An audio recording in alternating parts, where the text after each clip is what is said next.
අයිබෝවන් ආදරණීය දුවදරුවනි අද අපි උසස් පෙළ ගිණුම් කරන විෂය ධාරාව යටතේ තුන්වන ආදර්ශ ප්‍රශ්න පත්‍රය සාකච්ඡා කිරීමටයි බලාපොරොත්තු වෙන්නේ. අපි හතරවන ඒකකය ඔබ දන්නවා හතරවන ඒකකය තමයි මූලික සටහන් පොත් හා ලෙජර් පිටපත් කිරීම. මෙම ඒකකේ අනු පරිච්ඡේද සැලකිය යුතු ප්‍රමාණයක් තියෙනවා. අපි මේ වන විට හතරවන ඒකකේ අණු අංක 1 2 3 4 කියන පරිච්ඡේද සාකච්ඡා කරලා අවසానයි පසුගිය පාඩම් එකක වලින් ඒ අනුව මූල අසුර ලේඛන මූලික සටහන් පොත් හඳුනා ගැනීම මුදල් ලැබීම හා ගෙවීම් ජර්නලය සුළු මුදල් ගෙවීම් ජර්නලය සහ බැංකු සසුදුම් ප්‍රකාශනයේ පිළිල කිරීම කියන මාතෘකා සාකච්ඡා කරලා අවසන් කරලා තිබෙනවා.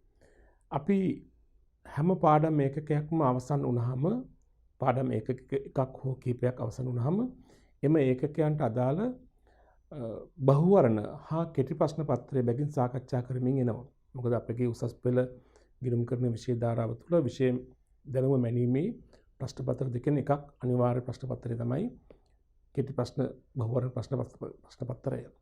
එම නිසා අපි ඒකේ හුරුව මුල සිටම ලබා ගන්න ඕන නිසා අපි දැන් දිගට මේ අන්දමට ප්‍රශ්න පත්‍රය බැගින් සාකච්ඡා කරමින් යනවා. ඒතර මෙම අද අපි සාකච්ඡා කරන ප්‍රශ්න පත්‍රයේ මූලික වශයෙන්ම කේන්ද්‍ර වෙලා තිබෙන්නේ විෂය නිර්දේශයේ හතරවන ඒකකයට අදාළ අණු අංක 1 2 3 4 කියන පරිච්ඡේදයන්ට අදාළ ප්‍රශ්න. මේ ප්‍රශ්න අතර බොහෝමයක් පසුගිය උසස් පෙළ විභාග ප්‍රශ්න සහ එසේ නොවන ප්‍රශ්නත් ඇතුළත් ප්‍රශ්න 50ක් තිබෙනවා ප්‍රශ්න පත්‍රය තුල. එයින් ප්‍රශ්න 30ක් බහුවර්ණ ප්‍රශ්න, ඉතිරි ප්‍රශ්න 20 කෙටි ප්‍රශ්න. කෙටි පිළිතුරු අපේක්ෂිත ප්‍රශ්න. ඒ අනුව තමයි ප්‍රශ්න පත්‍රයේ හැඩතල එන්නේ. හොඳයි. එහෙනම් අපි බලමු පළවෙනි මෙවැනි ප්‍රශ්න පත්‍රයකට කාලය පැය 2ක් ලැබෙනවා. ඔබ පැය 2ක් ඇතුළත මේ ප්‍රශ්න 50ට පිළිතුරු සපයන්නට ඕනේ. අපි ගමු නම් පළවෙනි ප්‍රශ්නෙට. හොඳයි. මුලින්ම ප්‍රශ්න පත්‍රයේ උපදෙස් හොඳට කියවන්නට ඕනේ. බලන්න ප්‍රශ්නාංක 1 සිට 30 දක්වා දී ඇති පිළිතුරු වලින් වඩාත්ම නිවැරදි පිළිතුරු තෝරන්න. අපි මීට කලිනුත් මෙවැනි ප්‍රශ්න පත්‍ර දෙකක් සාකච්ඡා කළා ඔබ දන්නවා. ප්‍රකාශනයක් දීලා පිළිතුරු 5ක් දීලා වඩාත්ම නිවැරදි පිළිතුරු තෝරන්න ඕනේ. ඉතින්දී සමහරට නිවැරදි පිළිතුරු කිහිපයක් තියෙනකොට වඩාත්ම නිවැරදි පිළිතුර අපි තෝරීම කරන්න ඕනේ. ප්‍රශ්නාංක 1 ආයතනයක පහත දී ඇති තොරතුරු මත 2010 මාර්තු 31 දිනට ශේෂපත්‍රයේ දැන් මේක උසස් පෙළ 2010 වසරේ ප්‍රශ්නයක්. ඒ කාලවල මූල තත්ත්ව ප්‍රකාශනයේ හැඳින්වුවේ ශේෂපත්‍රය කියලා. නමුත් දැන් වර්තමානයේ හඳුන්වන්නේ මූල තත්ත්ව ප්‍රකාශනය. උතර ශේෂපත්‍රයේ නොහොත් මූල තත්ත්ව ප්‍රකාශනයේ පෙන්눔 කළ යුතු මුදල් ශේෂය කීයද? උතර මෙතන අහන්නේ මේ තොරතුරු භාවිතා කරගෙන 2010 මාර්තු 31 දිනට මූල තත්ත්ව ප්‍රකාශනයේ පෙන්눔 කළ යුතු මුදල් ශේෂය කීයද කියලා තමයි අහන්නේ. ඔබට තොරතුරු දෙනවා 2010 මාර්තු 31 දිනට බැංකු ප්‍රකාශනය අනුව අයිරාවක් තියෙන රුපියල් 10000ක ඊළඟට තියෙනවා තැන්පත් කළ නමුත් 2010 මාර්තු 31 දිනට උපලබ්ධ නොවු චෙක්පත් 45000ක් තියෙනවා. නිකුත් කළ නමුත් 2010 331 දිනට ගෙවීම සඳහා ඉදිරිපත් නොකළ චෙක්පත් 30000ක් තියෙනවා. ණයගැතියන් විසින් ඍජුවම බැංකුවේ තැන්පත් කළ චෙක්පත් 15000ක් තියෙනවා. දැන් මෙතනදී ඔබට කියන්නේ මේ තොරතුරු උපයෝගී කරගෙන ශේෂපත්‍රයේ නොහොත් මූල තත්ත්ව ප්‍රකාශනයේ පෙන්눔 කළ යුතු මුදල් ශේෂය. මුදල් ශේෂය කියන්නේ මුදල් ගිණුම කියන්නේ බැංකු ගිණුමනේ ව්‍යාපාරය පැත්තෙන් බැංකු ගිණුමේ ශේෂය. එතකොට ඔබ දන්නවා මූල තත්ත්ව ප්‍රකාශනයට අපි ඇතුළත් කරන්න ඕනි ගිණුම් කාලච්ඡේදයේ අවසාන දිනට නිවැරදි මුදල් ගිණුමේ ශේෂය. මුදල් ගිණුම අනුව නිවැරදි ශේෂය.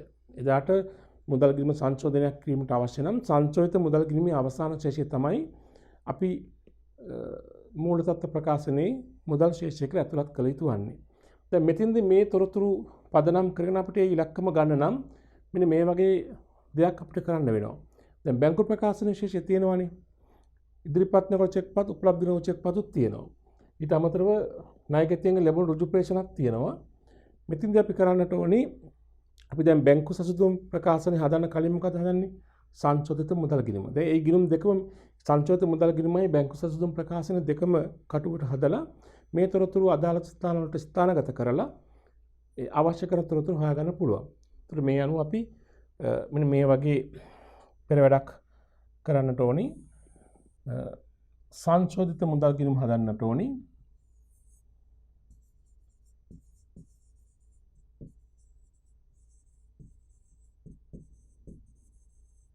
අනික බැංකු සසුදුම් ප්‍රකාශනයත් කෙටියෙන් හදා ගන්න ඕනේ.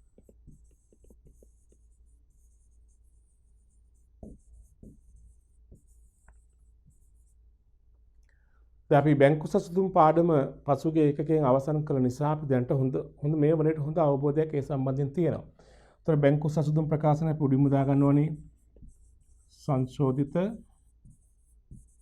මුදල් ගිණුම අනුශේෂය අපි තාම දන්නේ නැහැ. මේකට අපි එකතු කරනවා මොනවද? කාලච්ඡේදයේ අවසානයේ ඉදිරිපත් නොවු චෙක්පත් අපි හොයාගමු. ඒකේ අඩු කරන්න ඕන මොනවද? උපලබ්ධි නොවු චෙක්පත් නේ. එහෙම ගැලපුවෙන් පස්සේ උත්තරේ මොකක්ද දෙන්නේ? බැංකු ප්‍රකාශන අනුශේෂය.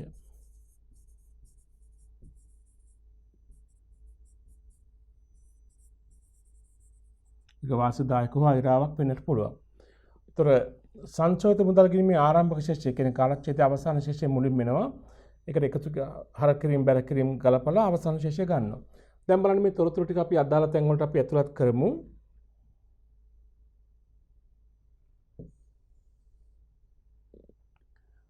මාර්තු 31 දිනට බැංකු ප්‍රකාශන අනුව අයිරාවක් තියෙන රුපියල් 10000ක. අපි අයිරාව කොහොමද දාන්නේ? මේ බැංකු සසුදුම් ප්‍රකාශනයේ යටටම දාගන්න. අයිරාවක් නිසා ඍණාගයක් දාගන්න මෙහෙම. අයිරාව නිසා ඍණාගයක් වශයෙන් දාගන්න. මහාන්තර 10000 අවසාන ශේෂය අයිරාවක් තියෙනවා. ඊළඟට අපිට දෙනවා බලන්න තැන්පත් කළ නමුත් උපලබ්ධ නොවු චෙක්පත් තියෙන 45000ක්. උපලබ්ධ නොවු චෙක්පත් කොහරද යන්නේ? බැංකු සසුදුම් පත්‍රයට ඒක අඩු කරන අයිතමයක් නේද? අපි අඩු කිරීම වල දාගමු 45000. ඊළඟට තියෙනවා මෙදිනට නිකුත් කළ නමුත් ගෙවීම සඳහා ඉදිරිපත් නොකළ චෙක්පත් වෙනවා 30000ක්. ඒකත් කොහරද යන්නේ? බැංකු සසුදුම් ප්‍රකාශනයට එකතු කිරීම වලට දාගන්නවා 30000. ඊළඟට තියෙනවා ණයගැතියන් ඍජුවම බැංකුවේ තැන්පත් කළ චෙක්පත් 15000යි. ණයගැති ප්‍රේෂණ කොහරද යන්නේ? සංශෝධිත මුදල් ගිණීම හරපැත්තට යනවා. ණයගැති ප්‍රේෂණ ණයගැති ලැබීම් කීයද? 15000යි. හරිද? එතකොට ඔච්චරයි අපිට දීලා තියෙන තොරතුරු. දැන් අපිට අපි අහන්න ප්‍රශ්නේ තමයි මූලදත්ත ප්‍රකාශනයේ මෙතන ශේෂ පත්‍රයේ පෙන්වුම් කළ යුතු බැංකු ශේෂයනේ මුදල් ශේෂයනේ. ඒක අපිට මෙතනින් ගන්න පුළුවන් දැන්. බලන්න දැන් මේ සංශෝධිත ශේෂය අපි දන්නේ නැහැ. මේක අපි හිස්තනක් තියමු දැනට. මේකට පුළුවන් මෙහෙම හිස්තනක් පෙන්වුම් කරලා අපි මේක හොයාගන්න නිසා මෙතනින්. ඒකට ඉදිරිපත් කරන චෙක්පත් එකතු කරලා උපලබ්ධ නොවු චෙක්පත් අඩු කළාම උත්තර ඍණ 10000යි නේ. ඒතර මෙතන ඍණ 10000ක් වෙනවා. මෙතන තියෙන ඉලක්කම තුලින් 45000ක් අඩු කළාම උත්තරය ඍණ 10000ක් ඇවිත් තිබෙනවා. ඒතර මේකත් ඍණ මේකත් ඍණ. ඒතර මෙතන තිබිතු සංඛ්‍යාව අපිට හොයාගන්න පුළුවන් නේ. මේ ඉලක්කමින් 10000ක් අඩු කළාම උත්තරේ ඍණ 10000 නම් මෙතන මේ ගැලපෙන උත්තරේ කීයද? 35000යි නේ. ඒතර 35000න් 45000ක් අඩු කළාම 10000ක් ඍණ වෙන්නේ. 35000 කියන්නේ සංශෝධිත මුදල් ගිණීමේ ශේෂයට ඉදිරිපත් නොවු චෙක්පත් එකතු කරාමනේ උත්තරේ. ඒතර මෙතන තියෙන ඉලක්කමට 30000ක් එකතු කරාම 35000 නම් මෙතන ඉලක්කම කීයද? මේකෙන් මේක අඩු කරන උත්තරේ 5000. ඒ කියන්නේ සංශෝධිත මුදල් ගිණීමේ ශේෂය කීයද? 5000. ඒතර මේක අපිට මුදල් ගිණීම සංශෝධනයක මේකේ අවසාන ශේෂය. සංශෝධිත මුදල් ගිණීමේ අවසාන ශේෂය නමුත් මේක අවශ්‍යත් නැහැ. ඔය උත්තරේ ගන්න මෙතනින් පුළුවන්. ඉතින් අපිට අහන්නේ ශේෂ පත්‍රයේ දැක්විය යුතු මුදල් ශේෂයනේ. ඒතර ශේෂ පත්‍රයේ දැක්විය යුතු මුදල් ශේෂය වෙන්නට ඕනි මුදල් ගිණීමේ නිවැරදි ශේෂය. මුදල් ගිණීමේ නිවැරදි ශේෂය තමයි කීයද? 5000. අපි මේ ගිණීම හැදුවා මේ ගිණීම අවසාන ශේෂය වෙන්නේ 5000. එතන උත්තරේ වෙන්න ඕනි අපි දී තිබෙන උත්තර වල බලන්න. ආන්නේ නිවැරදි ශේෂය කිරීමේ තියෙන්නේ 5000. උත්තරේ අංක 1. ඉතින් 5000 මේකේ උත්තරේ නේ 5000යි. ඒ වගේ අවස්ථාවක පොඩි ගණනය කිරීමක් කරලා උත්තරේ ගන්න. හරි. ප්‍රශ්නාංක 1ට උත්තරේ 5000යි පිළිතුරු අංකත් 1. ගන්න ප්‍රශ්නාංක 2 සමාගමක වාර්ෂික මහසභා රැස්වීමේදී ඉදිරිපත් කරනු ලබන මූල්‍ය ප්‍රකාශන සම්බන්ධයෙන් පහත කුමන ප්‍රකාශනය නිවැරදිද? වාර්ෂික මහසභා රැස්වීම කියන්නේ සමාගමේ කොටස්කරුවන් කැඳවලා පවත්වන මහසභා රැස්වීම. ඉතින්දී ඉදිරිපත් කරන මූල්‍ය ප්‍රකාශන සම්බන්ධයෙන් අහන්නේ මේ ප්‍රකාශන අතුරින් කුමක් නිවැරදිද කියලා අහන්නේ. මේකත් උසස් පෙළ ප්‍රශ්නයක්. එක වාර්ෂිකව පිළිල කරන බැවින් ඒවා පොදු පරමාර්ථ මූල්‍ය ප්‍රකාශන ලෙස හඳුන්වයි. වාර්ෂිකව ඉදිරිපත් කරන මූල්‍ය ප්‍රකාශන පොදු පරමාර්ථ මූල්‍ය ප්‍රකාශන හඳුන්වනවා. මේ ප්‍රකාශනයේ වරදක් නැහැ. නිවැරදි ප්‍රකාශනයක්. බලමු ඊට වඩා නිවැරදි ප්‍රකාශනයක් තියෙනවද කියලා.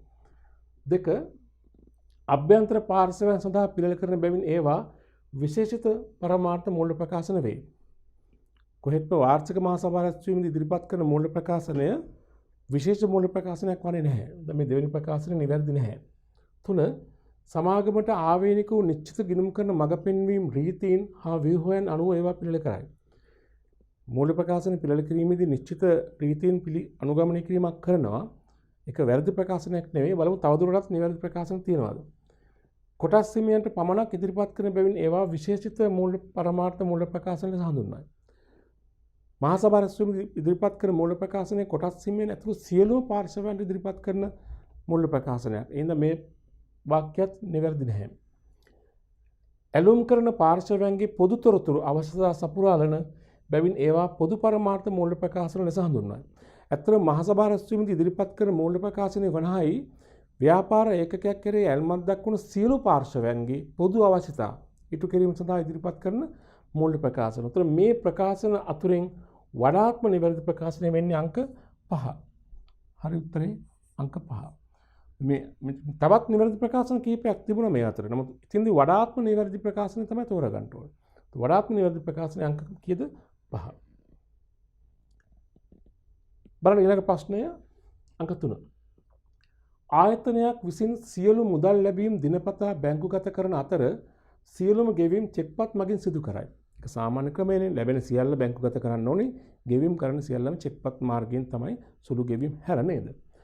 මාසයකට අදාළ තොරතුරු පහත දී ඇත. හොඳට බලන්න තොරතුරු මොනවද කියලා. මාසයේ ආරම්භයේ බැංකු ප්‍රකාශනයට හා මුදල් ගිණුම අනුව ශේෂ පිළිවෙලින් බැංකු ප්‍රකාශන ශේෂය හා මුදල් ගිණුම ශේෂය 10,000 ඒක බැංකු ප්‍රකාශන ශේෂය මුදල් ගිණුම ශේෂය 25,000යි. මෙම ශේෂ අතර වෙනසට හේතුව වූයේ උපලබ්ධ නොවූ චෙක්පත්ය. දැන් මේ ශේෂ දෙක අතර වෙනසක් තියෙනවානේ. ඒකට එකම හේතුව මොනවද? උපලබ්ධ නොවූ චෙක්පත්ලු. මුදල් ලැබීම් ජර්නල එකතුව 1,50,000යි. මුදල් ගෙවීම් ජර්නල එකතුව රුපියල් 90,000යි. ණයගැතියන්ගෙන් මුදල් එකතු කර ගැනීමේදී ලබා දුන් වට්ටම 5,000යි. මාසයේ අවසානයේ මුදල් ගිණීමේ ශේෂය හා බැංකු ප්‍රකාශන ශේෂය අතර වෙනස එකම හේතුව වූයේ බැංකු ප්‍රකාශනයේ දක්වා ඇති රුපියල් 10,000ක් වූ බැංකු ගාස්තු පමණි. දැන් මේ ඉස්සලා කිව්වේ මාසේ මුල ශේෂයන්ගේ වෙනසට හේතුවනේ. දැන් මේ මාසේ අග ශේෂයන්ගේ වෙනසට හේතුව බැංකු ගාස්තු විතරමයිලු. ඔබෙන් අහනවා බැංකු ප්‍රකාශනයේ අනුව මාසයේ අවසානයේ ශේෂය කීයද? බැංකු ප්‍රකාශනයේ අනුව මාසයේ අවසාන ශේෂය අහන්නේ. දැන් බලන්න ඕනේ ඔය වගේ පිළිතුරු හොයනකොට දැන් බැංකු ප්‍රකාශනයේ ශේෂය අපි අතුලත් කරන ස්ථාන. බැංකු ප්‍රකාශනයේ ශේෂය අපිට ලබා ගන්න පුළුවන් බැංකු සැසඳුම් ප්‍රකාශනයෙන්. බැංකු සැසඳුම් ප්‍රකාශනයේ අපි සංචලිත මුදල් ගිණීමේ ශේෂයෙන් පටන් ගත්තාම උත්තරේ මොකක්ද දෙන්නේ? බැංකු ප්‍රකාශනයේ ශේෂය. එහෙම නැත්නම් බැංකු ප්‍රකාශනයක් සම්පූර්ණයෙන්ම හදලා බැංකු ප්‍රකාශනයේ අවසාන ශේෂය ගන්න පුළුවන්. අපි දැන් බලමු මෙතනදී වඩා උචිත ක්‍රමය මොකක්ද? මේ තියෙන තොරතුරු අනුව අවසාන බැංකු ශේෂය බැංකු ප්‍රකාශනයේ කියන ශේෂය හොයාගන්න වඩාත් උචිත ක්‍රමවේදය අපි මෙතන ඇතුළත් කරන්න ඕනේ. දැන් මේ තොරතුරු අතර ආරම්භක ශේෂයන් දෙකත් වෙනස් කියලා කියනවනේ. මුදල් ගිණීමයි බැංකු ප්‍රකාශනයේ ශේෂය වෙනස්. මුදල් ගිණීමේ ශේෂය වෙන්නේ 25,000යි බැංකු ප්‍රකාශනයේ ශේෂය වෙන්නේ 10,000යි. તો වෙනස තියෙනවනේ 15,000ක්. මේ 15,000 තමයි මොකද්ද ගන්න කියනවා මාසෙ මුල උපලබ්ධ නොවූ චෙක්පත්. ඒ කියන්නේ ගිය මාසේ තැන්පත් කරලා ගිය මාසේ අවසානයේ උපලබ්ධ නොවූ චෙක්පත් වෙන මෙතන මේ සංඛ්‍යා දෙක අතර වෙනස තියෙනවා 15,000ක්. ඊළඟට ලැබීම් ජර්නල එකතුව කියන්නේ 1,50,000 කියන්නේ මේ මාසේ බැංකුගත කරලා තියෙන 1,50,000. උතර ගෙවීම් ජර්නල එකතුව තියෙන 90,000ක්. ඒ කියන්නේ මේ මාසේ චෙක්පත් වලින් අපි ගෙවීම් කරලා තියෙන 90,000ක්. නේද? එතකොට ණයගැතියන්ගේ මුදල් එකතු කරලා ලබා දුන් වට්ටමත් අපිට දෙනවා 5,000යි කියලා. මාසයේ අවසානයේදී මුදල් ගිණීමේ ශේෂය හා බැංකු ප්‍රකාශන ශේෂය අතර වෙනස බැංකු ප්‍රකාශනයේ දක්වා ඇති බැංකු ගාස්තු පමණයි. හරි. දැන් එන අපිට පුළුවන් මේකෙත් පොඩි ගණනය කිරීමක් කරන්න.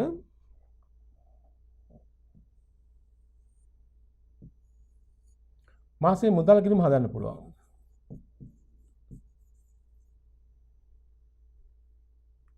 හරිද? එතකොට බලන්න මාසයේ මුදල් ගිණුම අපි හැදුවායින් පස්සේ අපිට ගන්න පුළුවන් මේ තිබෙන තොරතුරු අනුව මුදල් ගිණුමේ ආරම්භක ශේෂය කීයද? මාසයේ ආරම්භකේ මුදල් ගිණුම අනුව ශේෂය රුපියල් කීයද? 25000. එතකොට මුදල් ගිණුම අපිට දාන්න පුළුවන් ආරම්භක ශේෂය වශයෙන් 25000. හරිද? ඊළඟට තිබෙනවා මාසය තුළ මුළු මුදල් ලැබීම් චැනල එකතුව 1,50,000යි. ඒ කියන්නේ මුළු මුදල් ලැබීම 1,50,000 නම් අපිට පුළුවන්කමක් තියෙනවා මුදල් පාලන ගිණුම හර කරන්න ලැබීම් 1,50,000යි. ඊළඟට අපි දැක්කා මාසය තුළ තිබුණා ගෙවීම් කොච්චරක් තිබුණාද? 90,000ක් තියෙනවා. මුදල් ගෙවීම් චැනල එකතුව 90,000යි නේද?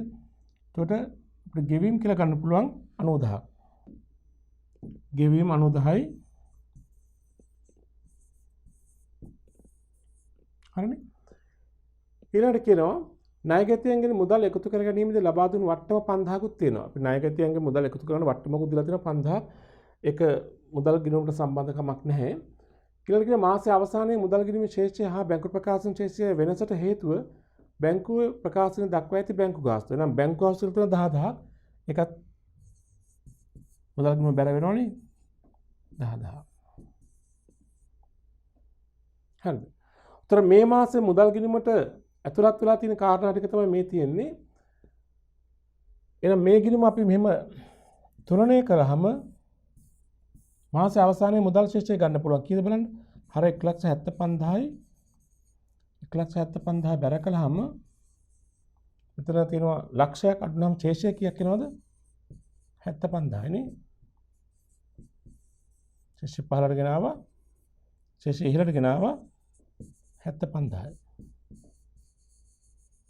ඒ කියන්නේ මාසයේ අවසානයේ සංශෝධිත මුදල් ගිණුමේ ශේෂය කීයද? 75,000යි. එතකොට අපි මේ ගණනේ කියනවා මාසය අවසානයේ මුදල් ගිණුමේ ශේෂයයි බැංකු ප්‍රකාශන ශේෂයයි වෙනස්ලු. වෙනතර එකම හේතුව මොකද්ද? බැංකු ගාස්තු පමණයි. ඒතර බැංකු ගාස්තු අපි 10000ක් මේකට අපි ඇතුළත් කළා. නේද? බැංකු ගාස්තු 10000ක් දැන් ඇතුළත් කළ මේ තියෙන මුදල් ගිණුමේ නිවැරදි ශේෂය. ඒකට මාසයේ අවසානයේ උපලබ්ධ වූ චෙක්පත් ඇත්තේ නැහැ. මාසයේ අවසානයේ ඉදිරිපත් නොකළ චෙක්පත් ඇත්තෙත් නැහැ. ඒතර මාසයේ අවසානයේ ඉදිරිපත් නොකළ චෙක්පත් මාසයේ අවසානයේ උපලබ්ධ වූ චෙක්පත් නොමැති නම් අනිවාර්යයෙන්ම බැංකු ප්‍රකාශනයේ කියන ශේෂය මුදල් ගිණුමේ නිවැරදි ශේෂය සමග සමාන වෙනවා. ඒ කියන්නේ ඉදිරිපත් නොකළ චෙක්පත් නැහැ, උපලබ්ධ වූ චෙක්පත් නැහැ. ඒ නිසා මෙම ශේෂයන් දෙක අනිවාර්යයෙන්ම සමානයි. එහෙනම් සමාන නම් මෙතනින් ආපු උත්තරය 75,000 නේ. එතකොට බැංකු ප්‍රකාශන ශේෂත් අනිවාර්යයෙන් මේකම විය යුතුයි. බලන්න 75,000 උත්තරේ තියෙනවා නම් අපේ උත්තර තුල ඒක නිවැරදි. උත්තරේ තියෙනවා මෙතන කීයද? පස්වෙනි උත්තරේ 75,000 තියෙනවනේ. එහෙනම් නිවැරදි පිළිතුර අංක 5. නිවැරදි පිළිතුර අංක 5. හොඳයි. අපි යමු ඊළඟ ප්‍රශ්න අංකයට. ප්‍රශ්න අංක 4. ආයතනයක එහි සියලුම මුදල් ගනුදෙනු බැංකු ගිණුමක් ආශ්‍රයෙන් පවත්වාගෙන යයි. මුදල් ගනුදෙනු කරන බැංකු ගිණුම ආධාරයෙන් 2012 1/31 දිනට එහි මාසික බැංකු ප්‍රකාශනයේ රුපියල් 2,70,000ක බැර ශේෂයක් පෙන්නුම් කරන ලදී. බැංකු ප්‍රකාශනයේ බැර ශේෂයක් කියන්නේ මොකද්ද? වාසිදායක ශේෂයක් නේද? මෙදිනට බැංකුවේ තැන්පත් කළ නමුත් උපලබ්ධ නොවූ චෙක්පත් සහ නිකුත් කළ නමුත් ගෙවීමට ඉදිරිපත් නොකළ චෙක්පත් අනුපිළිවෙලින් 85,000ක් හා 45,000ක් විය. ඔබෙන් අහන්නේ 2012 1/31 දිනට ආයතනයේ පොත්වල මුදල් ගිණීමේ ශේෂය හර ශේෂය කීයද කියලා අහන්නේ. පැහැදිලිනේ? ඒකත් පොඩි ගණනය කිරීමක් කරලා ගන්න වෙන්නේ. බලන්න නැවත තොරතුරු ටික බැංකු ප්‍රකාශනයේ ශේෂය දෙනවා, උපලබ්ධ නොවූ චෙක්පත් වල අගය දෙනවා, ඉදිරිපත් නොවූ චෙක්පත් වල අගය දෙනවා, මුදල් ගිණීමේ ශේෂය අහන්නේ. හරියම ලේසි උත්තරේ ගන්න මොකද කරන්න ඕනේ? බැංකු සසුදුම හැදුවා නම් බැංකු ප්‍රකාශන ශේෂය දාලා උපලබ්ධ නොවූ චෙක්පත් ඉදිරිපත් නොවූ චෙක්පත් ගැලපීම කරනකොට උත්තරේ මොකක්ද දෙන්නේ? මුදල් ගිණීමේ ශේෂය. එහෙනම් අපි බැංකු සසුදුම් ප්‍රකාශනයක් හැදුවා නම් මාසයේ අවසානයේට මේකට උත්තරේ ගන්න පුළුවන් නේ. බැංකු සසුදුම මුලින්ම දාන්නේ මොකද්ද? සංශෝධිත මුදල් ගිණීමේ ශේෂයන්නේ. ඒක තමයි අපි අහන්නේ. ඒක අපි දන්නේ නැහැ. ඒක අපි ස්ථානක් තියෙන මේක අපි දන්නේ නැහැ නේ. ඒක තමයි හොයාගන්න යන්නේ. මේකට එකතු කරනවා මාසයේ අවසානයේ මොනවද? ඉදිරිපත් නොකළ චෙක්පත්.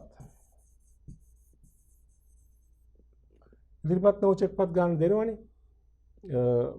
ඉතින් තැන්පත් කරන උපලබ්ධ නොවු චෙක්පත් තියෙනවා 85000ක්. නිකුත් කරන නමුත් ඉදිරිපත් නොවු චෙක්පත් තියෙනවා පිළිවෙලින් 45000ක්. මෙතන උත්තරේ 45000යි. අඩු කරන්න ඕනේ උපලබ්ධ නොවු චෙක්පත් නේ. උපලබ්ධ නොවු චෙක්පත් කීයක් තියෙනවද? 85000ක් නේද? ඒක අඩු වෙන්න ඕනේ. මේක අඩු කළාම උත්තරේ මොකක්ද දෙන්නේ? බැංකු ප්‍රකාශනය කියන ශේෂය. ඒක උත්තරේ කීයද? වාර්ෂික ශේෂයක් තියෙන බැරණ 270000. බැංකු ප්‍රකාශනයේ ශේෂය. දැන් මේ උත්තර හොයාගන්න ඕනේ බලන්න. 270000ක් ඇවිත් තියෙන 85000ක් අඩු කළා නම් 85000 අඩු කරන කලින් උත්තරේ කීයද?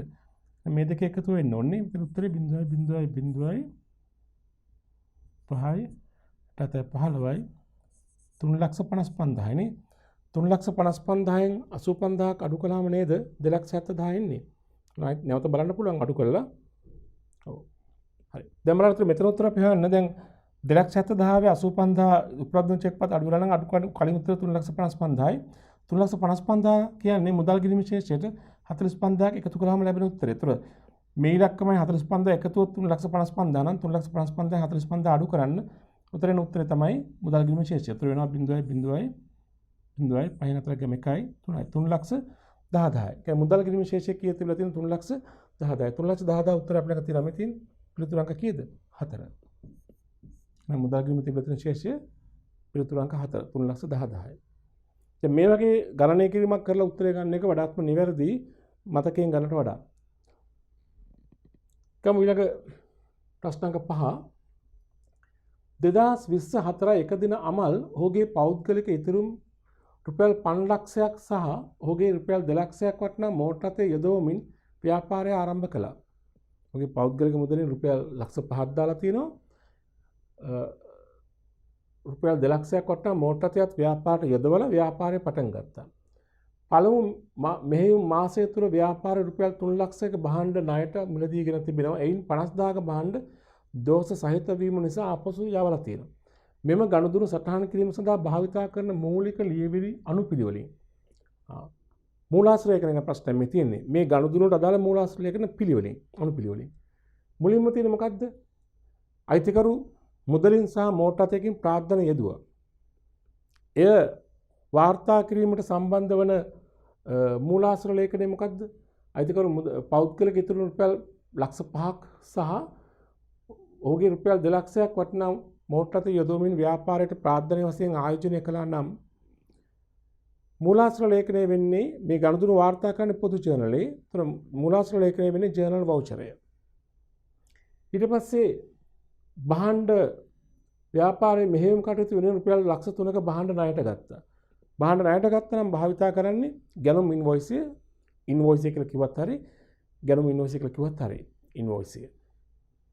ඊළඟට ජර්නල් වවුචරේ ඉන්වොයිස් එක. ඊළඟට මේ භාණ්ඩ වලින් දෝෂ සහිත වීම නිසා රුපියල් 5000ක භාණ්ඩ හරවා යවුවා.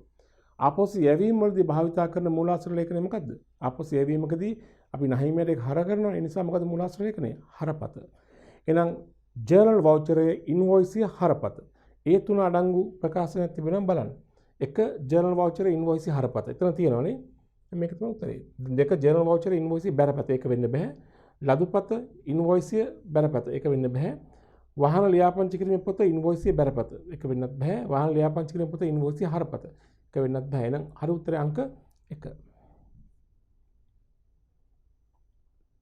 ආයිතිකරු මෙතන මුදලින් විතරක් ප්‍රාර්ථනා යොදවලා තිබ්බනම් ලදුපත. මෙතන මුදලින් මෝටර රථය දෙකේම ප්‍රාර්ථනා යොදවලා තිබෙන නිසා ඒක වාර්තා කරන්නේ පොදු ජර්නලේ තුල. ජර්නල් වවුචරේ. එහෙමයි වෙන්නේ. ඊළඟ ප්‍රශ්න අංක 6 පහත කුමන ප්‍රකාශනය ආයතනික ගිණුම් කරන ක්‍රියාවලිය සම්බන්ධයෙන් නිවැරදි වේද? ගිණුම් කරන ක්‍රියාවලිය සම්බන්ධයෙන් මේ ප්‍රකාශන අතුරින් නිවැරදි ප්‍රකාශය මොකක්ද කියලා තමයි අහන්නේ.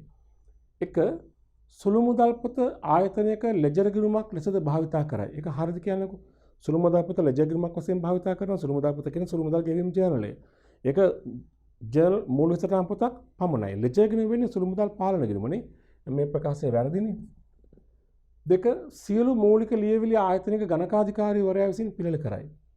ගණකාධිකාරීවරයා මූලික ලියවිලි පිළිල කිරීමට සම්බන්ධ වන්නේ නැහැ. එහෙනම් මේ ප්‍රකාශනයත් වැරදි. වැරදි ප්‍රකාශනයක්.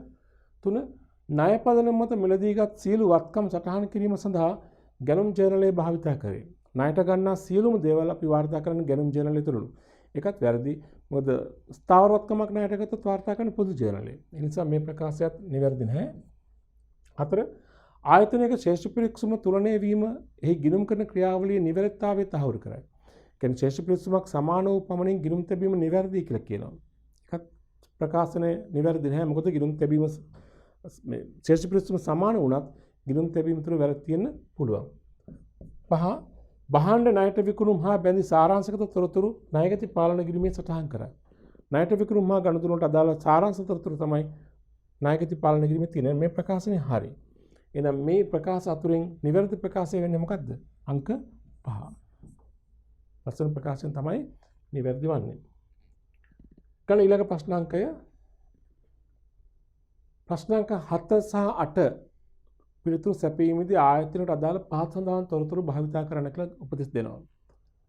2013 මාර්තු සහ පෙබරවාරි මාසය තුල තැන්පත් කළ චෙක්පත් හා නිකුත් කළ චෙක්පත් වල සාරාංශයක් ඔබට දෙනවා. තැන්පත් කළ චෙක්පත් ඒ වගේම නිකුත් කළ චෙක්පත් විස්තරය 2013 මාර්තු රුපියල් 1000 වලින් සංඛ්‍යා තියෙන්නේ. 2013 පෙබරවාරි රුපියල් 1000 වලින් සංඛ්‍යා තියෙන්නේ.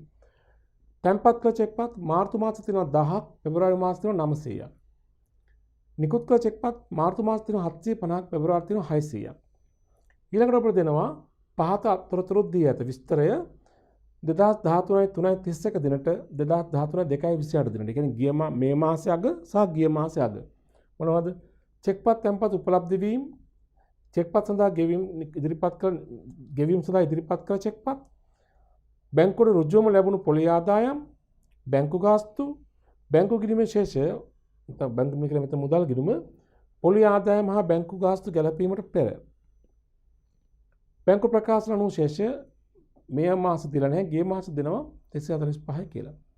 දැන් මේ තොරතුරු ඔබට දීලා ඔබෙන් බලාපොරොත්තු වෙන උත්තරේ මෙහෙම.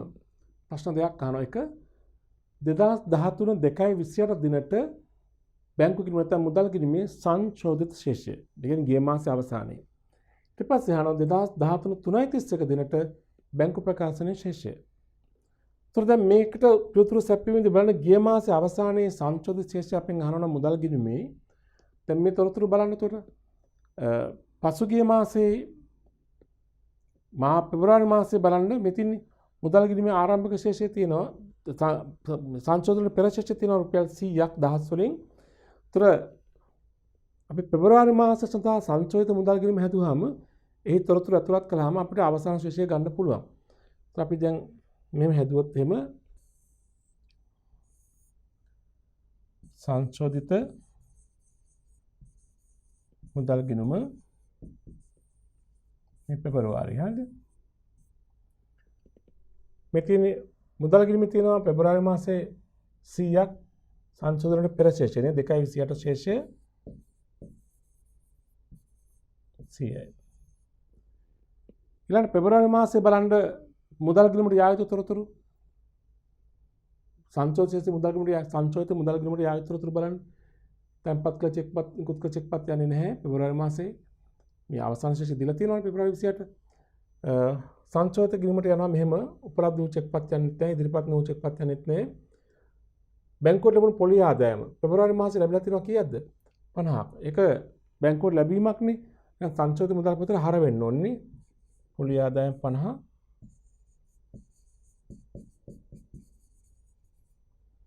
ඊළඟට මේ මාසේ බැංකු ගාස්තු තියෙනවා කීයක්ද? 5ක්. බැංකු ගාස්තු සංශෝධිත මුදල් පොත බැලනවා නේ. බැංකු ගාස්තු 5 සංශෝධිත මුදල් පොත බැර. ඊළඟ මුදල් ගිණුමේ ශේෂය උඩ දෙනවා බැංකු ප්‍රකාශනයේ ශේෂය දෙනවා. ඒතර පෙබරවාරි මාසයේ හදන සංශෝධිත මුදල් ගිණුමට යන්නේ පෙබරවාරි 28 වෙනිදා මුදල් ශේෂය. මුදල් ගිණුමට බැර නොවු පොලි ඇතුළත් නොවු පොලි මුදල් ගිණුමට ගැලපූ බැංකු ගාස්තු. ඔච්චරයි නේද? ඒතර එහෙනම් මේක තුලනය කළාම ලැබෙනවා පෙබරවාරි 28 වෙනිදාට නිවැරදි මුදල් ගිණුමේ ශේෂය. හර 150යි 150 බැර කළාම උත්තර එනවා 145ක්. දහස් වලින්නේ ශේෂය පාගේ ශේෂය ඊළඟට ගෙනාව 145යි. සංශෝධිත මුදල් ගිණුමේ ශේෂය වෙන්නේ 145යි. 145 කියන්නේ මෙතන පිළිතුරු අංක 1 1,45,000 කියන එකනේ. මේක තමයි උත්තරේ. පිළිතුරු අංක 1. උත්තර මේ ප්‍රශ්න අංක 4 උත්තරේ 1,45,000 අංක 1 නිවැරදි පිළිතුරු අංක 1. ඒක දෙවෙනි කොටසේ අහනවා ප්‍රශ්න අංක 8 වශයෙන් 2013 3.31 දිනට බැංකු ප්‍රකාශනයේ ශේෂය කීයද? ඒතර බැංකු ප්‍රකාශනයේ ශේෂය ගන්න මාර්තු මාසයේ බැංකු සැසඳුම් ප්‍රකාශනය හදන්නට ඕනේ. නේද? අපි හදමු බැංකු සැසඳුම මාර්තු මාසයේ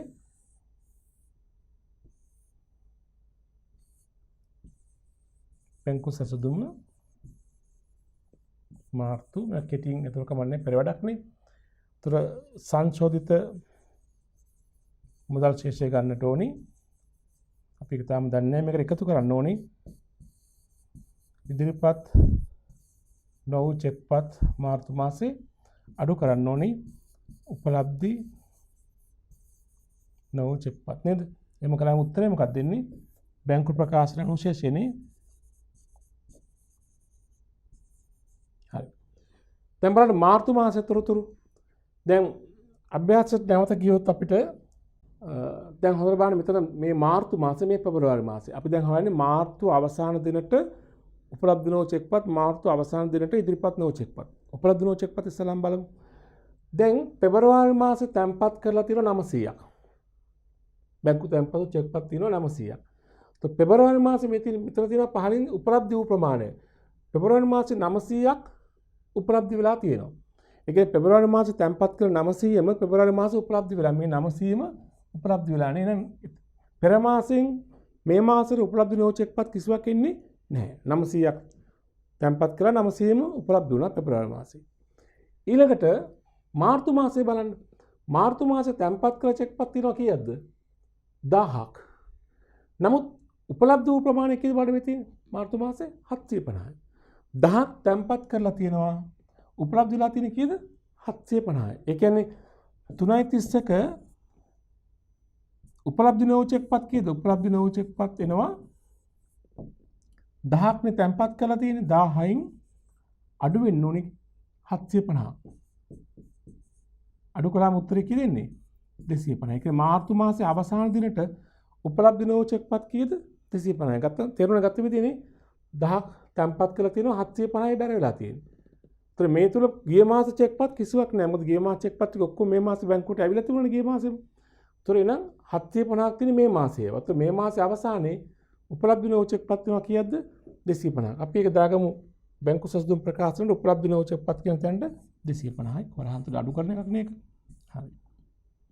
ඊළඟට බලමු ඉදිරිපත් නොවු චෙක්පත්. එකක් පරිස්සමෙන් ගන්න. පහුගිය මාසේ පෙබරවාරි මාසේ නිකුත් කළ චෙක්පත් කීයද? 600යි. පෙබරවාරි මාසේ නිකුත් කළ චෙක්පත් වලින් පෙබරවාරි මාසේ බැංකුවට ඇවිත් තියෙන කීයද? 500යි. 600ක් නිකුත් කළාට 500යි ඇවිල්ලා තියෙන්නේ. ඒකෙන් අදහස් වෙන්නේ මොකද්ද? පෙබරවාරි මාසේ තවදුරටත් ඉදිරිපත් නොවු චෙක්පත් කීයක් තියෙනවද? 100ක්. හැබැයි අපි උපකල්පනය කරන්න ඕන විශේෂයෙන් කියලා නැත්නම් ඒ චෙක්පත් මේ මාසේ බැංකුවට එනවා කියන එක. ඒවා ආවේ නැහැ කියලා නොකියුත් අපි උපකල්පනය කරන්න ඕනේ. ගිය මාසේ ඉදිරිපත් නොවු චෙක්පත් ගිය මාසේ ඇවිල්ලා නැත්නම් මේ මාසේ බැංකුවට ඇවිත් තියෙනවා කියන එක. විශේෂයෙන් කිව්වේ නැත්නම්. ඒතර එහෙනම් මතක තියාගන්න ගිය මාසේ මේ තැම්ප් නිකුත් කිරීම 600යි 500යි බැංකුවට ඇවිත් තියෙන්නේ 600ක් තමයි මේ ගාන 500යි ඇවිල්ලා තියෙන එක. මෙතන 100ක් තියෙනවා ගිය මාසේ චෙක්පත් වලින් ඉදිරිපත් නොවු චෙක්පත්. එහෙනම් මේ මාසේ ඒක අනිවාර්යෙන් බැංකුවට එනවා. ඒතර මේ මාසේ බැංකු ප්‍රකාශනය තුළ තිබෙනවා 600ක් තැන්පත් වෙලා තියෙනවා කියලා. මේ 600ක් සමාන ඉදිරිපත් වෙලා කියලා. මේ 600න් අනිවාර්යෙන් 100ක් මොකද්ද? ගිය මාසේ. මේ මාසේ බැංකුවට ඉදිරිපත් වෙලා තියෙනවා 600ක්. හැබැයි ඒක මතක තියාගන්න 100ක් ගිය මාසේ. මේ 100 මේ තුල ඇතුළත්. ඒතර මේ මාසේ නිකුත් කරලා තියෙන ඔක්කොම කීයක්ද? 750ක්. 750න් මේ මාසේ බැංකුවට ඇවිත් තියෙනවා කීයක්ද? බැංකු ප්‍රකාශනයේ කිව්වට 600යි කියලා. ඔකෙන් 100ක් ගිය මාසේ වනේ. එහෙනම් මේ මාසේ නිකුත් කරපුවෙන් බැංකුවට ඇවිත් තියෙනවා කීයද නං? 600න් කියලා 500යි. එහෙනම් මේ මාසේ ඉදිරිපත් නොවු චෙක්පත් වල ගාන හොයාගන්න මේ 750න් 500 අඩු කරන්න ඕනේ. අපි දැම්මොත් ඒක 3.31 ඉදිරිපත් නොවු චෙක්පත් ගත්තොත් එම ඔක්කොම නිකුත් කරලා තියෙනවා 750ක්. 750න් බැංකුවට ඇවිත් තියෙන කීයද? 600යි. හරි 600 අඩු කරලා කිව්වකෝ. ඒ 600 නුත් 100ක් මොකද්ද? ගිය මාසේ නේ 100ත් අයින් කළාම උතර 750න් මේ 600න් 100 අඩු කළාම 500නේ 500 අඩු කළාම උත්තරේ කීයද 350. එහෙනම් පැහැදිලිද? එතකොට අනිවාර්යයෙන්ම මෙතන මේ දෙක වෙනස ගන්න යා 600න් 100 අඩු කළාම 500නේ 750 500 ගියාම 350 right? එහෙනම් මාසේ අවසානයේ ඉදිරිපත් නොකළ චෙක්පත් ඔක්කොම කීයක් තියෙනවද? 250. නැවත බලා ගන්න දෙකපාරටම පිටින්නේ 750න් නිකුත් කිරීම 600නේ බැංකුවට ආපු ගාන 150යි කියලානේ. නමුත් ගිය මාසේ 100කුත් තියෙනවනේ. ඒතොර මේ 600න් 100ක් ගෙවලා තියෙන ගිය මාසේ නිසා මේ මාසේ නිකුත් කරපුවෙන් ගෙවලා තියෙන බැංකුවට 500යි. ඒතොර 750ක් නිකුත් කළා 500යි බැංකුවට ගෙවලා තියෙන 250ක් ඉතිරි. ඒක තමයි ඉදිරිපත් නොකළ චෙක්පත්. අපි යමු බැංකු සැසඳුමට ඒක දාන්න. ඉදිරිපත් නොකළ චෙක්පත් කියන තැන 250යි. මේ දෙකම උතර සමානව තියෙන්නේ නේද? ඒතොර මෙතන දැන් අපි මාසය අවසානයේ ඉදිරිපත් නොකළ චෙක්පත් මාසය අවසානයේ උපලබ්ධ චෙක්පත් බැංකු ප්‍රකාශනයට දාගත්තා. අපි දැන් බැංකු ප්‍රකාශනයට ගණන නම් බැංකු ප්‍රකාශන ශේෂය හොයන්න නම් මුදල් ගිණුම ශේෂය අපි දා ගන්න ඕනේ. මුදල් ගිණුම ශේෂය දීලා නැහැ. අපිට හොයාගන්න පුළුවන් මාර්තු 31 දිනට සංචෝදිත මුදල් ගිණුම සෑදීම තුලින්. අපි හදමු මේක. දැන් බලන්න මාර්තු 31 දිනට අපි සංචෝදිත මුදල් ගිණුම හදනවා නම් අපිට පුළුවන් මෙහෙම කරන්න. සංචෝදිත මුදල් ගිණුම මේ මාර්තු මාසය මාර්තු 31 ශේෂය මුලින්ම දාගන්න දැනට පවතින ශේෂය මේ ගාන දීලා තිබ්බා. මේ තියෙන්නේ පවතින ශේෂය ගාන දීලා තිබුණා. බැංකු ගිණුමේ දැනට පවතින ශේෂය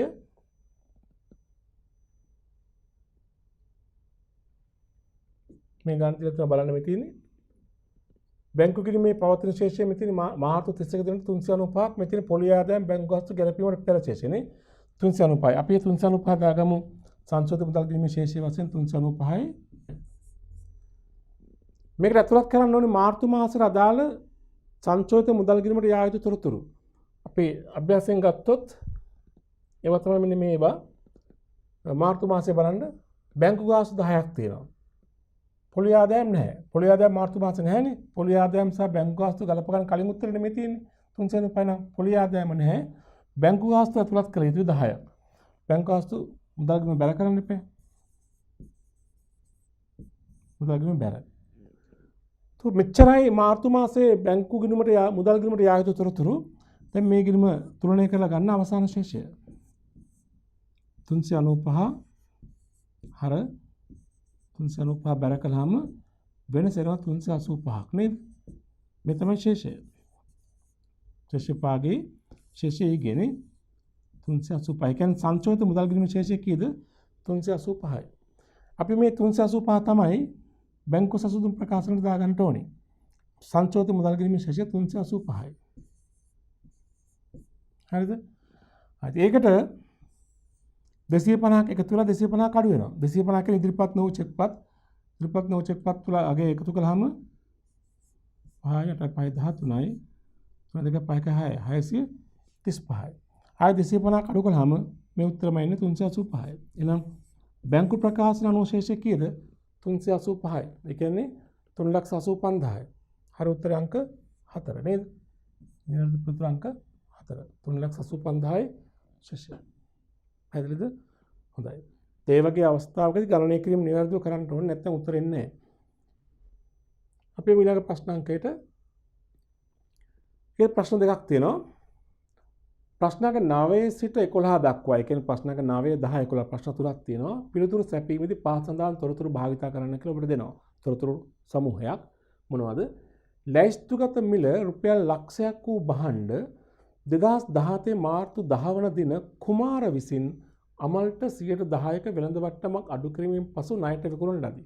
කුමාර කියන අය අමල්ට විකුණලා තියෙන වෙළඳ වට්ටමක් අඩු කරලා. මේකේ භාණ්ඩ වල පිරිවැය රුපියල් 60,000යි.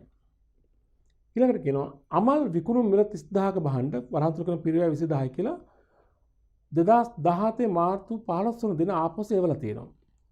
5% මුදල් වට්ටමක් ලැබීමෙන් පසුව 2017 3.31 දින අමල්ට ගෙවිය යුතු ශේෂය පියවලක් තියෙනවා. ඔය තොරතුරු සමූහය ඔබට දීලා ඔබෙන් අහනවා වෙන්නේ මේ දේවල්. 9 ප්‍රශ්න 9 අහනවා. මෙම ගනුදෙනු කුමාරගේ ව්‍යාපාරය කුමාර තමයි ව්‍යාපාර සලකා බලන ආයතනය ව්‍යාපාරය සටහන් කිරීමට යොදා ගන්නු ලබන මූලික ලියවිලි අනුපිළිවෙලින් හරි මේ ගනුදෙනු වලට සම්බන්ධ මූලාශ්‍ර ලේඛන අහන්නේ. මූලික ලියවිලි කියන්නේ මූලාශ්‍ර ලේඛනනේ. හරි මොනවද පළවෙනි ගනුදෙනුව? ලැයිස්තුගත මිල භාණ්ඩ කුමාරසිංහ අමල්ට වෙළඳ වට්ටමක් අඩු කිරීම පස්සේ ණයට වික්කා. ණයට වික්කලා මොකද එන්න ඕනේ ලියවිල්ල? ඉන්වොයිස් එක. තමයි විකුණුම ඉන්වොයිස් එක. දැන් ওই ඉන්වොයිස් එක තමයි ඇත්තම කියනවා ඔය ගැනුම් විකුණුම් වලදී භාවිතා කරන ණයට ගැනුම් වලදී සහ ණයට විකුණුම් වලදී ඉන්වොයිස් එක. ඉන්වොයිස් එක තමයි මූලාශ්‍ර ලේඛනයේ තියෙන්නේ. ඒ ඉන්වොයිස් එක භාණ්ඩ විකුණන කෙනාගේ පැත්තෙන් එක විකුණුම් ඉන්වොයිස් එක. ඒ ඉන්වොයිස් එක භාණ්ඩ ලබන කෙනාගේ පැත්තෙන් ගැනුම් ඉන්වොයිස් එක. ඉන්වොයිස් එක තමයි තියෙන්නේ. විකුණන්නාට එක විකුණුම් ඉන්වොයිස් එක. එයා විකුණුම් ඉන්වොයිස් ලිපිගුණට ඇතුළත් කරන්න ඕනි. භාණ්ඩ ගැනුම් කරන පාර්ශවයට ගැනුම් ඉන්වොයිස් එක. එයා එක එහි පිටපත ගැනුම් ඉන්වොයිස් ලිපිගුණට දාන්නට ඕනි. ඒතර මේකට ඉන්වොයිස් නැත්නම් විකුණුම් ඉන්වොයිස් නැත්නම් ඉන්වොයිස් එක භාණ්ඩ විකිණීම ඊළඟට මේ භාණ්ඩ විකුණුම් වල 30000ක භාණ්ඩ ආපසු එවලා තියෙනවා. හරිද? ආපසු එවුවනම් වික්ක භාණ්ඩ ආපසු එවලා. මොකද්ද මූලාශ්‍ර ලේඛනය? බැරපත නේද? අදාළ ණයතර බැර කරනවනේ. නිසා බැරපත. તો ඉන්වොයිස් එක බැරපත. ඊළඟට තුන්වෙනි එක 5% මුදල් වට්ටමක් ලැබීමෙන් පසු අමල් ගෙවිය යුතු ශේෂයේ පියවල. අමල් කියන අපේ ගනුදෙනු කරු නායකතිය. එයා ගෙවිය යුතු ශේෂයේ පියවුවා කියන්නේ කුමාරක පැත්තේ මුදල් ලැබීමද ගෙවීමද? අමල්ගේ පැත්තේ මුදල් ගෙවීමක්, කුමාරගේ පැත්තේ මුදල් ලැබීමක්. එහෙනම් කුමාරගේ පැත්තේ මේ අහන්නේ. කුමාරට මේක මුදල් ලැබීමක්. මොකද මූලාශ්‍ර ලේඛනයේ ලදුපත. එහෙනම් එන්න ඕන ඉන්වොයිස් එක බැරපත ලදුපත. ඉන්වොයිස් එක බැරපත ලදුපත. මෙන්න හරි උත්තරේ. අංක 2නේ ඉන්වොයිස් එක බැරපත ලදුපත. මේක ඉන්වොයිස් එක හරපත ලදුපත එක වෙන්න බෑ. මේක ඉන්වොයිස් එක ජර්නල් වවුචර් ලදුපත එක වෙන්නත් බෑ. ඉන්වොයිස් එක හරපත ජර්නල් වවුචර් එකක් වෙන්නත් බෑ. ඉන්වොයිස් එක බැරපත ජර්නල් වවුචර් එකක් වෙන්න බෑ. හරි උත්තරේ අංක 2. ඒ ප්‍රශ්නෙට උත්තරේ. ඒකෙම 9 වෙනි ප්‍රශ්නේ තමයි අපි කතා කරේ. ඒක 10 බලන්න. මෙම ගනුදෙනු හේතුවෙන් 2017 මාර්තු 31 දිනයෙන් අවසන් වර්ෂය සඳහා කුමාරගේ ව්‍යාපාරයේ සුද්ධ ලාභයේ සුද්ධ වැඩිවීම කීයද? සුද්ධ ලාභයේ වැඩිවීම අහනවා මේ ගනුදෙනු හේතුවෙන්. ඒක පොඩ්ඩක් අපි ගණනය කරලා බලමු. මෙතනදී බලන්න මේ තොරතුරු නැවත පොඩ්ඩක් බලන්න වෙනවා අපිට. සුද්ධ ලාභය හොයන්න ලැයිස්තුගත මිල ලක්ෂයක භාණ්ඩ ගත්තානේ. එතකොට ඒ භාණ්ඩ අමල් ගත්තා 10%ක වෙළඳ වට්ටමක් අඩු කිරීමෙන් පසු. දැන් ඇත්තටම අරන් තියෙන භාණ්ඩ වල වටිනාකම කීයද? ලක්ෂ ලකුණු ක්‍රම මිල 10%ක් අඩු කළාම 10%කින් 10 අඩු කළාම මේ භාණ්ඩ වල ලකුණු ක්‍රම මිල ඇත්තටම කීයද? 90%යි. 90%ක භාණ්ඩ ගත්තා. භාණ්ඩ වික්ක 90%ක භාණ්ඩ වික්කා. මේකේ භාණ්ඩ වල පිරිවැය කියයි කියලා කියන්නේ 30000යි. සමානයි. මේකේ භාණ්ඩ වල පිරිවැය ගාණ දෙනවා 60000යි කියලා. 60000ක භාණ්ඩ 90000කට විකුණලා තියෙනවා. භාණ්ඩ වල විකුණුම් මිල 90000යි. ඒතර ඒකේ පිරිවැය 60000යි. එතන ලාභය කීයද? 30000යි. ඊට පස්සේ කියනවා විකුණුම් මිල 30000ක භාණ්ඩ පිරිවැය 20000යි අපසු හරවා එවලා තියෙනවා. ඒතර කලින් ගනුදෙනුවේ භාණ්ඩ විකිණීමේ ගනුදෙනුව 60000ක භාණ්ඩ 90000කට වික්කා. එතන ලාභයක් තිබුණා 30000ක. ඒ භාණ්ඩ වලින් කොටසක් ආපසු හරවා එව්වා. ඒ ගනුදෙනුවේ ලාභය කීයක් තිබුණාද? 20000යි 30000කට වික්ක භාණ්ඩ කියලා 20000යි පිරිවැය නම් එතන ලාභය තිබිලා තියෙන්නේ 10000ක්නේ. 10000ක භාණ්ඩ මේ 10000ක් ලාභය අන්තර්ගත භාණ්ඩ හරවා එවලා තියෙනවා. ඒතර එන එතින්දි ලාභය අපව අඩු වෙනවා. ඒ වගේම මුදල් වට්ටමක් දීලා තමයි අමල්ගෙන් ලැබිය යුතු ඉතුරු ශේෂය ලබා ගන්න. හරි. දැන් මෙහෙම අපෙන් ප්‍රශ්නේ අහන්නේ සුද්ධ ලාභයේ වැඩිවීම හෝ අඩුවීම නේද? අපි එහෙනම් සුද්ධ ලාභය හොයාගන්න මේ විදිහට විකුණුම් කීයද? ලක්ෂයක් තිබුණාට මේකෙන් 90යි 10ක් වෙළඳ වට්ටම්නේ. විකුණුම් තියෙනවා 90000ක්. මේ විකුණුම් මිල නේද? පිරිවැය ගාන දෙනවා මේකේ පිරිවැය කීයද කිව්වේ 60000යි. හරිද? එතකොට මෙතන ලාභයේ මේ ගණතුනේ ලාභය කීයක් තිබ්බද? මේකේ මේ ගණු ග්‍රාම් කීයද 30000යිනේ. ලාභය නෑ නේද? හරි. ඊළඟට තියෙනවා ආපස් එවුම් 30000ක භාණ්ඩ හරවායි විකුණුම් මිල 30000ක භාණ්ඩ හරවා එවනවා. මේකේ පිරිවැය තියෙනවා කීයද 20000යි කියලා ගාන කිව්වා. එහෙනම් ඒකේ ලාභය කීයද 10. එහෙනම් මේකේ ලාභය අඩු වෙනවනේ හරවා එවුවාම වික්කාම ලාභය වැඩි හරවා එවුවාම ලාභය අඩුයි. ඊට පස්සේ අනිත් ගණතුන තමයි ලාභයට බලපාන දුන් වට්ටම්. ඔබ දැක්ක මේ ගානේ දුන් වට්ටම් 100 කීයක් දෙනවද මේ? 5ක්. අඩු කර ලැබීමෙන් පසු මාර්තු 31 දින අමල් ගෙවිය යුතු මුදල ගෙවුවා. දැන් අමල්ගෙන් අපිට කීයද එන්න තියෙන ගාණ? අමල්ගෙන් අපිට එන්න තියෙන ගාණ බලන්න කීයද? අමල්ට විකුණුම් මිල 90000ක භාණ්ඩ වික්කා. හරිද? 30000ක භාණ්ඩ හරවා එව්වා. විකුණුම් මිල. එහෙනම් අමල්ගෙන් තව අපිට කීයක් එන්න තියෙනවද? 60000. ඒ 60000ට තමයි 5ක වට්ටමක් අපි දීලා ගන්නෙ. එහෙනම් දුන්නු වට්ටම වෙන්නේ කීයද? මේකෙන් මම 60000 නේ. 60000ට 5ක්. තේරෙනවද? අමල්ට 90000ක බඩු වික්කා. අමල් 30000ක භාණ්ඩ හරවා එව්වා. විකුණුම් මිල. අමල්ගෙන් තමයි 60000ක් ඉන්න තියෙනවා. ඒකේ 5ක වට්ටමක් අපි දීලා ලබා ගන්නවා. 60000 5යි කියන රුපියල් කීයද? 3000යි. එහෙනම් 3000ක් වියදම නිසා ලාභය අඩු වෙනවා නේ. උතර මේ ගනුදෙනු වලින් වෙලා තියෙන මේකයි ලාභය 30000කින් වැඩි වුණා භාණ්ඩ විකුණුම් අවස්ථාවේදී. හරවා එවුව නිසා ලාභය 10000කින් අඩු වුණා. දුන්නු වට්ටම නිසා ලාභය 3000කින් අඩු වුණා. ඔක්කොම 13000ක් අඩු වෙනවා. 30000න් 13000ක් ගියාම ලාභයේ වැඩිවීම කීයද නම් 10000යි. ඒක තමයි ලාභයේ වැඩිවීම. මේ ගනුදෙනු හේතුවෙන් ලාභයේ වැඩිවීම රුපියල් 10000යි. බලන්න 10000 කියන උත්තරේ තියෙන්නේ මොන උත්තරය තුලද? මෙතින් මේව ගන්න ලාභයේ මෙතින් 10000යි. එනේ වැඩිවීම. එහෙනම් පිළිතුරු අංක 3. ඊට පස්සේ ඒකේ 11 වෙනි ප්‍රශ්නේ අහනවා මෙම ගනුදෙනු අමල්ගේ ව්‍යාපාරයේ සටහන් කිරීමට භාවිතා කරන මූලික සටහන් පොත් අනුපිළිවෙල. හොඳට තේරුම් ගන්න අමල් හා කුමාර කියන්නේ කවුද කියලා. කවුද භාණ්ඩ වික්කේ? කුමාර. කවුද භාණ්ඩ ගත්තේ? අමල්. කලින් ප්‍රශ්න දෙකම හැවි කුමාරට සම්බන්ධව. කුමාරගේ ව්‍යාපාරයේ මෙතන මේ කුමාරගේ ව්‍යාපාරයේ ලාභය. ඊට කලින් එකත් කුමාරගේ ව්‍යාපාරයේ මූලාශ්‍ර ලේඛන. මේ කියන්නේ අමල් මේ හොඳට පැහැදිලි මතක තියාගන්න. අමල්ගේ ව්‍යාපාරයේ මේ ගනුදෙනු සටහන් සටහන් කිරීමට භාවිතා කරන මූලික සටහන් පොත්. උතර කුමාර භාණ්ඩ වික්කා අමල්ට. කුමාරට නම් විකුණුම්. අමල්ට මොකද්ද? ගැනුම්. මොකද්ද මූලාශ්‍ර ලේඛනේ? ගැනුම් ඉන්වොයිස් නැත්නම් ඉන්වොයිස් එක. එයාගේ පැත්තෙන් ගැනුම් ඉන්වොයිස් එකනේ. ඊළඟට අමල් භාණ්ඩ හරවා එව්වා කුමාරට. කුමාරට නම් හරවා යවුම්. අමල්ට මොකද්ද ඒක? හරවා යවුම්. අමල්ට හරවා යවුම් නම් මොකද්ද මූලාශ්‍ර ලේඛනේ? හරපත. તો ඉන්වොයිසිය හරපත. 3. අමල් මුදල් එව්ව 5ක වට්ටමක් යටතේ. කුමාරට මුදල් ලැබීමක්. අමල්ට මොකද්ද ඒක? මුදල් ගෙවීමක්. කියන්නේ අමල්ට මුදල් ගෙවීම වාර්තා කරන මූලාශ්‍ර ලේඛනේ ගෙවීම් වවුචර්. එහෙනම් ඉන්වොයිසිය හරපත ගෙවීම් වවුචරය. ඉන්වොයිසිය දැන් ගැනුම් ඉන්වොයිසිය ඒ මූලාශ්‍ර ලේඛන අපෙන් අහලා තියෙන මේකේ මූලික සටහන් පොත්. ඒතර අමල්ට භාණ්ඩ ගැනීමක්නේ ගැනුම් ජර්නලය. 2 අමල්ට භාණ්ඩ හරවා යැවීමක්නේ ආපසු යවුම් ජර්නලය. 3 අමල් මුදල් ගෙවීමක්නේ මුදල් ගෙවීම් ජර්නලය. ගැනුම් ජර්නලය ආපසු යවුම් ජර්නලය මුදල් ගෙවීම් ජර්නලය.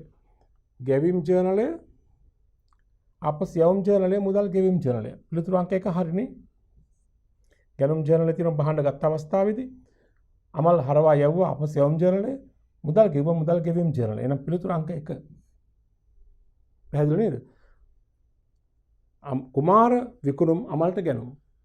කුමාරට හරවා යවුම් අමල්ට හරවා යවුම්. කුමාරට මුදල් ලැබීම අමල්ට මුදල් ගෙවීම. එතකොට ගැනුම් ජර්නලය ආපසු යවුම් ජර්නලය මුදල් ගෙවීම් ජර්නලය. ඉවරද පිළිතුරු අංක 1. පැහැදිලි? අපි යමු ඊළඟ ප්‍රශ්නෙට. මෙතන තියෙන ප්‍රශ්නක 12 සහ 13ට පිළිතුරු සැපයීම සඳහා පහත් සඳහන් තොරතුරු භාවිත කරන්න කියලා කියනවා. බලන්න හොඳට අවධානයෙන් බලා ගන්න තොරතුරු. ව්‍යාපාරික බැංකු ජංගම ගිණුමක් ආශ්‍රයෙන් ඒ සියලු මුදල් ගනුදෙනු සිදු කරනු ලබයි. ගිණුම් පොත්වලට අනුව 2017 මාර්තු මාසය සඳහා මුදල් ගනුදෙනු සාරාංශය රුපියල් 1000 වලින් තියෙනවා. 2017 මාර්තු මාසයේ. 2017 මාර්තු මේ වර්ෂ මාස හරි වැදගත්. 2017 මාර්තු 1 දින මුදල් ශේෂය 1000 වලින් 300යි. 2017 මාර්තු 31 දිනට ලැබීම් ජර්නලයේ එකතුව 1200යි. ගෙවීම් ජර්නලයේ එකතුව 900යි. ලැබීම් හා ගෙවීම් ආරම්භක මුදල් ශේෂය දෙනවා. ඊට පස්සේ 2014 අප්‍රේල් මාසයේ 4 වෙනිදා ලැබුණු මාර්තු මාසයට දාලා එකත් මාර්තු මාසයට දාලායි බැංකු ප්‍රකාශනය. මොකද මාසයක් ගත වුණාම ඊළඟ මාසේ මුල් සතියේ බැංකු ප්‍රකාශන ලැබෙන්නේ. ඒත් බැංකු ප්‍රකාශන ලැබුණාට ඒක වළංගු වෙන්නේ පහුගිය මාසේ තොරතුරු තමයි තියෙන්නේ. එතකොට බැංකු ප්‍රකාශනය කියන ආරම්භක ශේෂය උපලබ්ධ වූ චෙක්පත්, ගෙවන ලද චෙක්පත්, ඍජුව බැල කරන ස්ථාවර තැන්පතු පොලි, ස්ථාවර නියෝග මත ගෙවීම. ස්ථාවර තැන්පතු පොලිය සහ ස්ථාවර නියෝග ගෙවීම පොත් තුළ සටහන් කරන්නේ බැංකු ප්‍රකාශන ලැබුණයින් පස්සේ. සාමාන්‍ය එහෙම නෙවෙන්නේ. ඒ කියන්නේ ඒවා මුදල් පොතෙන් මගහැරලා තියෙන ගනුදෙනු බැංකු ප්‍රකාශන ලැබෙන තෙක්. 2017 මාර්තු 1 දිනට උපලබ්ධ නොවූ චෙක්පත් හෝ ඉදිරිපත් නොවූ චෙක්පත් කිසිවක් නොවිය. මාර්තු 1 කියන්නේ මාසෙ මුල. මාසයේ ආරම්භක උපලබ්ධ නොවූ චෙක්පත් තිබිලත් නැහැ, ඉදිරිපත් නොවූ චෙක්පත් තිබිලත් නැහැ.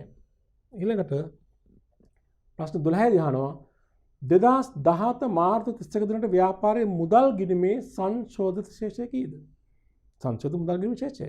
ඉතින් සංශෝධිත මුදල් ගිණීම හදුවනම් හරිනේ. අපි හදමු.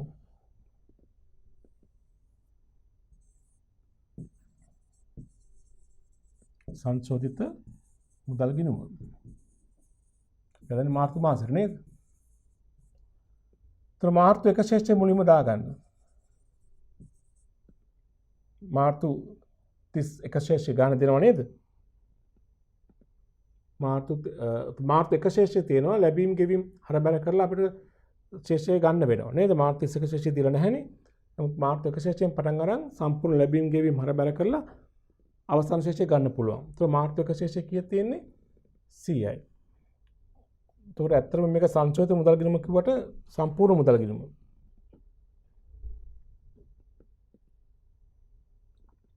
මාර්තු 1 ශේෂ්ඨය 100යි. දහස් වලින් එහෙනම් මාර්තු මාසයේ ලැබීම් බලන්න. දැන් මේක සංශෝධිත කිව්වට සම්පූර්ණ මුදල් ගිණුම හැදෙන්නේ. මාර්තු මාසයේ ලැබීම් ගන්න ඔබට දෙනවා. මාර්තු මාසයේ ලැබීම් තියෙනවා. ජර්නල් එකතුව තියෙනවා 1200ක්. ඒක අපි හර කරන්නට ඕනේ 1200ක්. මාර්තු මාසයේ ගෙවීම් බැර කරන්න ඕනේ. මාර්තු මාසයේ ගෙවීම් කීයද මේ තියෙන්නේ? 900යි. බැර කරන්න ඕනේ. ඊළඟට බැංකු ප්‍රකාශනයේ ලැබුණයින් පස්සේ එහි අඩංගු වෙලා තියෙන තව ගනුදෙනු කිහිපයක් අපි ඒවත් මේකට ඇතුළත් කරන මුදල් පොතට සම්බන්ධ ඒවා. දැන් බැංකු ප්‍රකාශනයේ අනුව ස්ථාවර තැන්පතු පොලියක් ඇවිත් තියෙනවා 200ක. ස්ථාවර නියෝග මත ගෙවීමක් තියෙනවා 50ක. ඒතර එහෙනම් මේ දෙකම යා යුතුයි මුදල් ගිණුමට නේද? මුදල් ගිණුම හර කරමු තැන්පතු පොලි තියෙනවා කීයද? 200ක්. ඊළඟට තව මොනවද තියෙන්නේ? ස්ථාවර නියෝග මත ගෙවීම් 50ක් තියෙනවා. ඒක බැර වෙන්න එපා. ස්ථාවර නියෝග 50යි.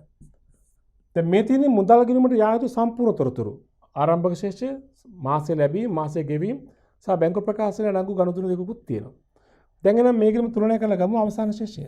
ඒක තමයි නිවැරදි ශේෂය වෙන්නේ. හර පැත්ත එකතු ගන්න 1500යි. 10 වලින් 1500 බැර පැත්තට ගියාම එතන වෙනස තමයි උත්තරේ. 550යි නේ. ශේෂය පහළට ගෙනාවා. ශේෂය ඉහළට ගෙනාවා 550. එහෙනම් අපෙන් අහන්නේ මොකක්ද ප්‍රශ්නේ? මාස අවසානයේ මුදල් ගිණීමේ සංශෝධිත ශේෂය 550යි කියන්නේ 5,50,000යි පිළිතුරු අංක 5 මෙතන. පිළිතුරු අංක 5 උත්තරේ තියෙනවා. පැහැදිලි? මේ ප්‍රශ්න අංක 12. ප්‍රශ්න අංක 13ට අපි යමු. මාර්තු මාසය සඳහා මෙම ව්‍යාපාරයේ මුදල් ගනුදෙනු සම්බන්ධයෙන් පහත කුමන ප්‍රකාශය නිවැරදිද? මාර්තු මාසයේ මෙම ව්‍යාපාරයේ ගනුදෙනු සම්බන්ධයෙන් පහත කුමන ප්‍රකාශන නිවැරදිද කියලා අහන්නේ. A මාර්තු මාසයේ සඳහා මුළු මුදල් ලැබීම් 14 ලක්ෂයක් විය. මාර්තු මාසයේ මුළු මුදල් ලැබීම් බලමු. මුළු මුදල් ලැබීම් 14 ලක්ෂයක් විය. හරිද බලමු. හරිනේ මෙතන ලැබීම් 1200යි 200යි 1400යි නේ. 1400 කියන්නේ 14 ලක්ෂයයි. එහෙනම් ඒ ප්‍රකාශනය හරි. මේක හරි ප්‍රකාශනයක්. B මාර්තු මාසයේ මුළු මුදල් ගෙවීම් 950ක් විය. බලමු. 950 කියන්නේ 9,50,000. බලන්න මේ. මාර්තු මාසයේ මුළු ගෙවීම 900යි චෙක්පත් වලින් ගෙවීම ස්ථාවර නියෝග 50 ඔක්කොම 950යි. ඒ කියන්නේ 9,50,000. ඒ ප්‍රකාශනයත් හරි නේද? ඒකත් හරි. C මාර්තු 31 දිනට උපලබ්ධ නොවූ චෙක්පත් 200යි. 200යි ඔක්කොම 2 ලක්ෂයයි. උපලබ්ධ නොවූ චෙක්පත් බලන්නකො කොහොමද කියද කියලා. මාර්තු මාසයේ නිකුත් උපලබ්ධ නොවූ චෙක්පත් තැන්පත් කළා ඔක්කොම කීයද චෙක්පත් 1200ක්. බැංකුවට බැර වෙලා තියෙන කීයද උපලබ්ධ වූ චෙක්පත් 10යි. ඒතර 1200ක් තැන්පත් කරලා තියෙනවා 10යි උපලබ්ධ වෙලා තියෙන්නේ. එහෙනම් උපලබ්ධ නොවූ චෙක්පත් කීයද? මාස මුල තිබිලත් නැහැනේ. එහෙනම් මේ මාසේ තැන්පත් කළ චෙක්පත් 1200 10ක් උපලබ්ධ වුණා නම් උපලබ්ධ නොවූ ගාණ කීයද? 200යි. එහෙනම් මේ කියන කතාව හරිය නේද? මේ කතාව කියන්නේ උපලබ්ධ විනෝද චෙක්පත් වලගේ 200යි කියන්නේ 200යිනේ. ඒකත් හරියි. D මාර්තු 31 දිනට ගෙවීමට ඉදිරිපත් නොකළ චෙක්පත් 150යි. නැත්නම් 1,50,000යි. බලන්න. නිකුත් කළ චෙක්පත් තියෙනවා 900ක්. බැංකුවට ගිහින් තියෙන කීයද? බැංකුවට ගෙවූ චෙක්පත් 750යි. එහෙනම් 900යි 750 අතර වෙනස කීයද? 150යි. ඒ කියන්නේ 1,50,000යි. එහෙනම් මාසයේ අවසානයේ ඉදිරිපත් නොවූ චෙක්පත් වලගේ 1,50,000යි. ඒක තවත් හරිනේ. මේක තවත් හරි. එහෙනම් අහන්නේ නිවැරදි ප්‍රකාශ මොනවද? A B C D ඔක්කොම නිවැරදි. නම් හරි උත්තරේ අංක 5 මෙදී A B C D හා D නිවැරදි. හරි උත්තරේ අංක 5. ගන්න ප්‍රශ්නක 14 ඒ කියන්නේ ප්‍රශ්නක 14 සිට 16 දක්වා පිළිතුරු සැපීමේදී පාසඳාන් තොරතුරු භාවිතා කරන්න. 14 15 16 ප්‍රශ්න තුනක් තියෙනවානේ. මේ ප්‍රශ්න තුනට උත්තර දෙනකොට මේ තොරතුරු භාවිතා කරන්න කියලා තමයි කියන්නේ. මොනවද තොරතුරු? නිහල් ව්‍යාපාරය පාසඳාන් ගනුදෙනු සිදු විය. නිහල් තමයි ව්‍යාපාරය. හොඳට බලන්න. 2018 මාර්තු 1 පිරිවැය 1,50,000 වූ භාණ්ඩ උපසේනගෙන් ණයට ගැනීම. උපසේනගෙන් ණයට ගන්න. උපසේන තමයි උතර නහිමියා. මාර්තු 5 පිරිවැය 30,000 වූ භාණ්ඩ උපසේනට ආපසු යැවීම. මාර්තු 20 පිරිවැය ලක්ෂයක් වූ භාණ්ඩ 1,60,000කට ණයට විකිණීම. මාර්තු 20 විකුණුම් කොමිස් 10,000ක් ගෙවීම. 4/2 4 මාස දෙවෙනිදා ඊළඟ මාසය උපසේනට ගෙවිය යුතු ගාණ සම්පූර්ණ මුදල ගෙවීම. දැන් මාර්තු මාසේ ගනුදෙනු තියෙනවා 4ක්. අප්‍රේල් මාසේ දෙවෙනිදා එක් ගනුදෙනුවක් තියෙනවා. ඔය දින හරියට බලන්න. දින වැරදුනොත් වරදින්න පුළුවන්. දැන් අපෙන් අහනවා ප්‍රශ්නාංක 14 2018 මාර්තු 31 දිනට අතර තිබුණා අප්‍රේල් 2 දක්වා ගනුදෙනුව. ඉහත ගනුදෙනුවල සුද්ධ බලපෑම නිරූපණය කරන ගිණුම් කරන සමීකරණය වන්නේ මාර්තු 31 දිනට. ඒතර බලන්න හොඳට ආපහු මෙතන තියෙනවා අප්‍රේල් 2 ගනුදෙනුව. මේ ගනුදෙනුව ගන්න බෑ උතකොට. මාර්තු 31 දිනට මේ ගනුදෙනුව තුන විතරයි එන්නේ. 4 විතරයි එන්නට ඕනේ. මාර්තු 31 දිනට ගිණුම් කරන සමීකරණය සුද්ධ බලපෑම අහන්නේ. ඒතර මොකක්ද ගිණුම් කරන සමීකරණය? අපිට පුළුවන් ගිණුම් කරන සමීකරණය ලියන්න මෙතන මෙහෙම වත්කම් සමානයි හිමිකම ධන වගකීම. එතකොට දැන් බලන්න මේ ගනුදෙනු මේ උඩ ගනුදෙනු හතර සමීකරණ සම්බන්ධ කරමු. 1 මාර්තු 1 පිරිවැය 1,50,000ක භාණ්ඩ උපසේනගෙන් ණයට ගන්නවා. එතකොට 3 1 ගනුදෙනුවේ බලපෑම කොහොමද වෙන්නේ? 1,50,000ක භාණ්ඩ ණයට ගත්තාම වත්කම් වැඩිවීම 1,50,000යි. තොග සහ වගකීම් වැඩිවීම 1,50,000යි නැහිම වෙන්නේ. ඔන්න මාර්තු 1 ගනුදෙනුවේ බලපෑම. 2 පිරිවැය 30,000ක භාණ්ඩ උපසේනට ආපසු යැවීම. ආපසු යවුවනම් 3 5 ගනුදෙනුව ආපසු යවුවනම් 30,000ක භාණ්ඩ තොග අඩු වෙනවා 30,000යි. මේ ඔබ දැන් දන්න හොඳ ආකාරවම අපි කලින් කතා කළානේ. වගකීම් අඩු වීම 30,000යි. නැහිම වෙන ගෙවන තැන ගන්න අඩු වෙනවනේ. නේද? 3 පිරිවැය ලක්ෂයක් වූ භාණ්ඩ 1,60,000කට ණයට විකිණීම.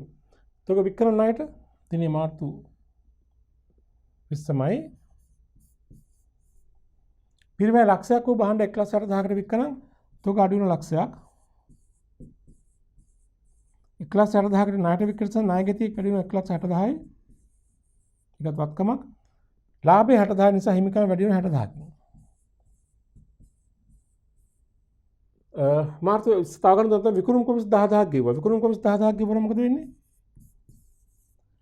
මුදල් අඩු වෙන 10,000 කියන වත්කමක් අඩු වෙන 10,000ක්. විකුණුම් කොමිස් කියන වියදමක් නිසා හිමිකම අඩු වෙන වියදමක් නිසා ලාභය අඩුයි. ලාභය අඩු කියන හිමිකම අඩු වෙන 10,000ක්. මේ අපි කරේ එක් එක් ගණතුනේ ඇති බලපෑම. අප්‍රේල් 2 ගණතුනේ ගන්න බෑ. මාර්තු 31 දාට නෑ නේද? එහෙනම් බලමු දැන් සුද්ධ බලපෑම කොහොමද එන්නේ කියලා මේ තුනේම.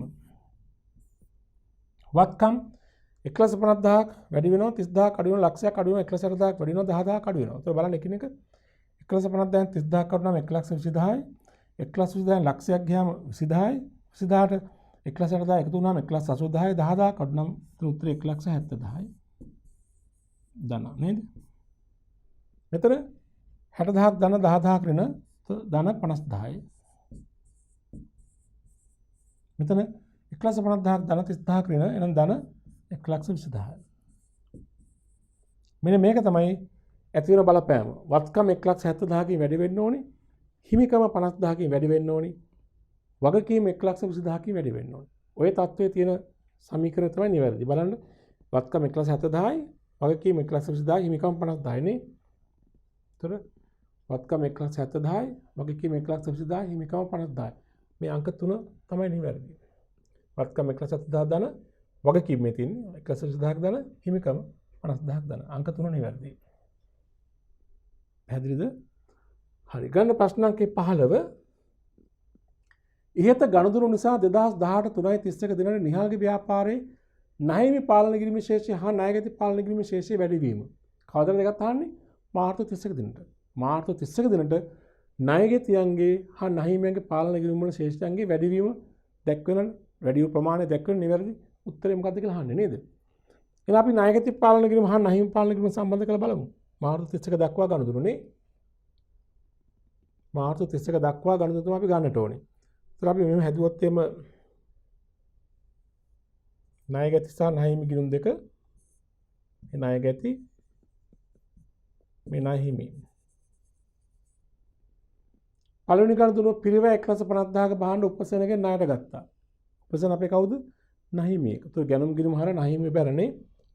ණයහිමි බැරෙනවා 1,50,000ක්. මේ ගනුදෙනුව. දෙක පිරිවැය 30,000ක භාණ්ඩ උපසනට ආපසු යවුවා. ඒතර ආපසු යවුම් ගිණුම බැල ණයහිමිය හර. නැවත ණයහිමිය හර වෙනවා 30,000ක්. ආපසු යවුම්නේ. තුන පිරිවැය ලක්ෂයක් වූ භාණ්ඩ 1,60,000කට ණයට වික්කා. ඒතර 1,60,000 ණයට විකුණුම්නේ.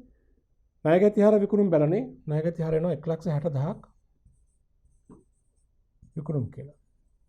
ඒකේ පිරිවැය හා ලාභය ගලපගන්නේ කාලච්ඡේදයේ අවසානයේදී විකුණුම් වල ප්‍රමාණය වාර්තා කරන්න ගිණුම් වලටනේ. විකුණුම් කොමිස් 10,000ක් ගෙවුවා. ඒක මුදල් ගිණුම බැර විකුණුම් කොමිස් ගිණුම හර ණයගැතියන් හෝ ණයහිමියන්ට සම්බන්ධයක් නැහැ. ඊළඟට දින අප්‍රේල් 2 තමයි උපසනට ගෙවිතු ගාණ ගෙවන්නේ. ඒතර ඒක මාර්තු 31කට අදාළත්වයක් නැහැ. ණයගැතියන් වැඩිවීම 1,60,000යි ණයහිමියෝ 1,50,000යි 30,000යි කියන වෙනස කියලා 1,20,000යි. ඒතර ණයහිමියන් වැඩිවීම 1,20,000යි ණයගැතියන් වැඩිවීම 1,60,000යි. බලමු හරි උත්තරේ කොහෙද තියෙන්නේ කියලා එන. ණය ගැතියන් වැඩිවීම 1,60,000යි ණයහිමියන් වැඩිවීම 1,20,000යි. හරි උත්තරේ තියෙන අංක 4.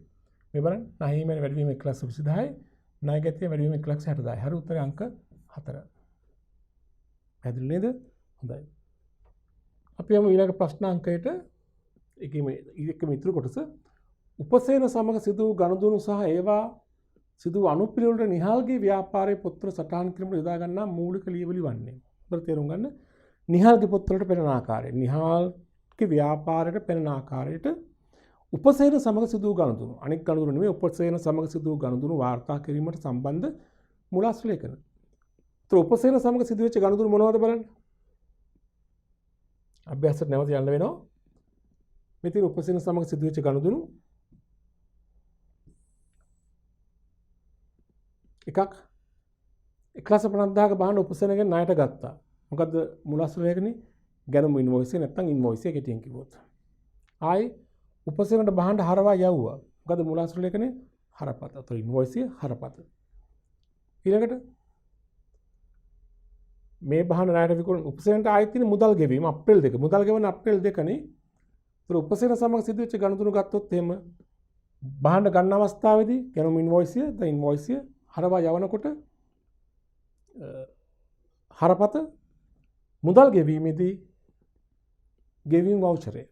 එහෙනම් බලන්න උත්තරේ මොකක්ද කියලා.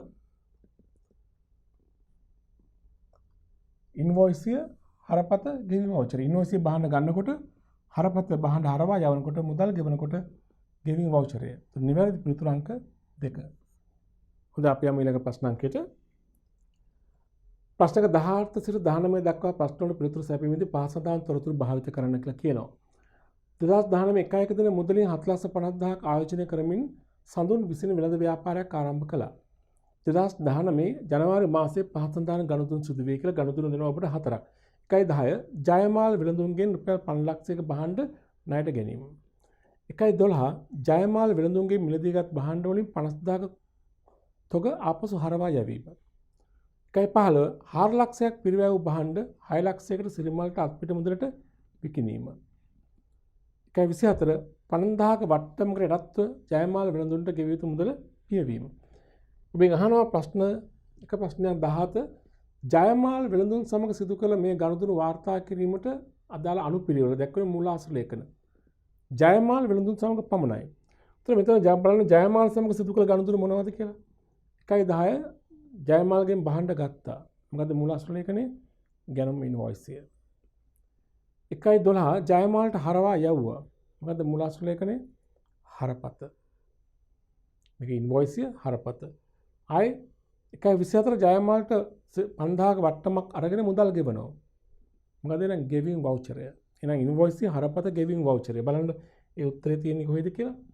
ඉන්වොයිස් එක හරපත ගෙවින් වවුචර් අංක 1 තියෙනවානේ. පිළිතුරු අංක 1. ඊළඟට 18 ප්‍රශ්නේ අහනවා බලන්න හොඳට. සඳුන්ගේ ව්‍යාපාරයේ 2019 1.12 සිට 1.24 1.12 ඉඳන් 1.24 දක්වා සිදු වූ ගනුදෙනු වාර්තා කිරීමට භාවිතා කරන මූලික සටහන් පොත්. අහන්නේ මූලික සටහන් පොත්. අනුපිළිවෙලින් 1.12 සිට 1.24 1.12 සිට 1.24 කොහොම මොනවද ගනුදෙනු? 1.12 මෙන්න මේක නේද? ජයමාල් වෙළඳුමින් ගත්ත භාණ්ඩ ආපසු යවුවා. එහෙනම් ආපසු යවුම් නේ තියෙන්නේ. එහෙනම් ආපසු යවුම් ජර්නලේ මුලින් මෙන්නේ. 1.12 දන්නානේ 1.10 දන්නේ මෙයා. 1.15 4 ලක්ෂයක භාණ්ඩ 6 ලක්ෂයකට සිරිමල්ට මුදලට විකුණනවා. මුදල් ලැබීමක් වෙනවනේ. ලැබීම් ජර්නලය. ඒතර මෙතන ආපසු යවුම් ජර්නලය. මේකට මුදල් ලැබීම් ජර්නලය. 5000ක වට්ටමකට යටත්ව ජයමාල් වෙළඳුන්ට ගෙවිය යුතු මුදල ගෙවනවා. මුදල් ගෙවීම් ජර්නලය නේ. ජර්නල් තුනයි ආපසු යවුම් ජර්නලය, ලැබීම් ජර්නලය, ගෙවීම් ජර්නලය. බලමු. කොකද හරි උත්තරේ කියලා නේද? ආපසු යවුම් ජර්නලය, ලැබීම් ජර්නලය, ගෙවීම් ජර්නලය. මේ අංක 2. මේ උත්තර තමයි අංක 2 උත්තරේ තමයි මේ වැරදි. ආපසු යවුම් ජර්නලය, ලැබීම් ජර්නලය සහ ගෙවීම් ජර්නලය. ඊළඟ ප්‍රශ්නේ බලන්න 19. සඳුන්ගේ ව්‍යාපාරයේ 2019 ජනවාරි මාසය සඳහා ලාභය සහ ජනවාරි 31 දිනන මුදල් ගිණීමේ ශේෂය කීයද? ලාභයයි මුදල් ගිණීමේ ශේෂයයි. අපි ලාභය හොයාගමු. ලාභය ගණන් බලන්න තුන මේ විදිහට. ලාභයයි මුදල් ශේෂය දෙකම හරවන්නේ.